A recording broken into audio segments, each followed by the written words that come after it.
No one had ever really noticed her. At Elmwood Elementary, where chaos reigned in the mornings and laughter echoed through the hallways by noon, there was a quiet corner of the playground where a little girl always sat alone. Her name was Emma. 6 years old. Small for her age. Hair in uneven pigtails, backpack one strap short, eyes that watched everything, but rarely met anyone's. She never cried. She never complained. But her silence said more than words ever could. Miss Carter, her first-grade teacher, had tried to get her to speak up, to make friends, to participate. But Emma just smiled softly and nodded, as if trying to make others feel better for not knowing what to say. The school play was approaching fast. A spring tradition, complete with costumes, lights, and a simple script written for young kids to memorize. This year's theme was Families of the World. Each child had a small part, something they would say about family, then turn to point proudly at someone in the audience. A mom, a dad, a grandparent, an older sibling. Except Emma. She didn't have anyone listed on the permission slip. No one to come. No emergency contact. No home address that made much sense. Just a P.O. box and a disconnected phone number. Miss Carter had tried to ask. Gently. Carefully. Emma had shrugged and said, "Maybe he's just late." That was the only answer she ever gave. Rehearsals went on for weeks. Children memorized their lines, practiced their gestures, designed paper flags and handmade costumes. Parents helped sew, brought snacks, volunteered backstage. Emma did it all, alone. The night of the performance came quickly. The auditorium buzzed with nervous energy. Bright decorations hung from the walls, the front row lined with eager families holding phones, cameras, and flower bouquets. Behind the curtain, the children whispered and giggled in costume. Emma stood still. She wore a simple white dress. No sequins, no glitter. Just a small ribbon in her hair. In her tiny hand, she clutched a folded piece of paper, her line, and looked out from behind the curtain. No one was there for her. The seat with her name on it, row B, seat 4, was empty. She blinked slowly. Her fingers tightened around the paper. And then, he walked in. A man, clearly in a hurry, entered through the side door of the auditorium. Mid-40s, tall, neatly dressed in a dark navy suit. He carried a briefcase, loosened his tie as he looked around, confused. The receptionist had sent him there by mistake. He was supposed to be across town for a business meeting. But traffic had rerouted him, and something, he didn't even know what, had pulled him through the school's open doors. Emma stepped down from backstage without a word, walked toward him with the certainty of someone who had already decided. She tugged lightly on his sleeve. The man looked down, startled. His eyes met hers, wide, brown, filled with something he hadn't felt in years, trust. Unfiltered, fragile, real trust. She looked up and whispered, "Mister, will you be my daddy at the school play? Just for tonight." Time stopped. He didn't speak. Not right away. People passed behind them, music began to play faintly from the stage speakers, and the show was minutes from beginning. He had no idea who she was. Had never seen her before in his life. She was just a little girl with trembling hands and hopeful eyes. He looked at the empty seat she pointed to. He looked back at her. And something inside him broke and healed, all at once.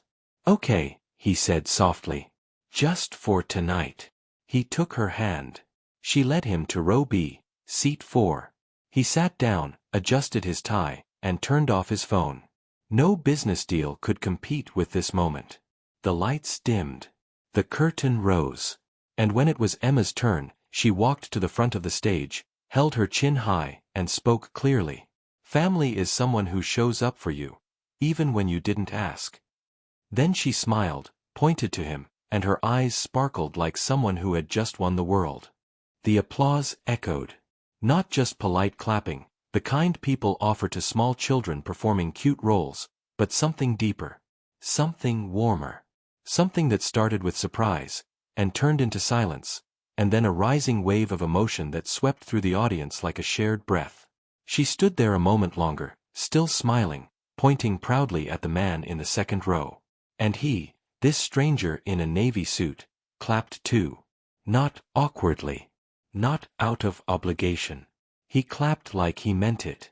Like she really was his. Like he wanted to be there. For the rest of the play, she kept glancing his way. He never looked at his phone. Never checked the time. His attention was fixed on her. After the curtain closed and the children poured off stage into the arms of their waiting families, Emma stood near the edge, uncertain. Everyone was hugging someone. Everyone had someone waiting. Except her. Until he appeared, still holding the little paper program they'd handed him at the door. He knelt down to meet her eyes again. "You were amazing up there." She giggled softly. A sound so genuine it made his throat tighten. "Thank you for coming," she whispered. "Thank you for asking," he replied. They stood there, surrounded by balloons and applause and the sound of kids squealing, and for a moment, it felt like the world had slowed down just for them. Miss Carter, still tidying up props behind the curtain, noticed the two and slowly approached. "Mr. Matthews. Daniel Matthews. Are you Emma's relative?" Daniel hesitated.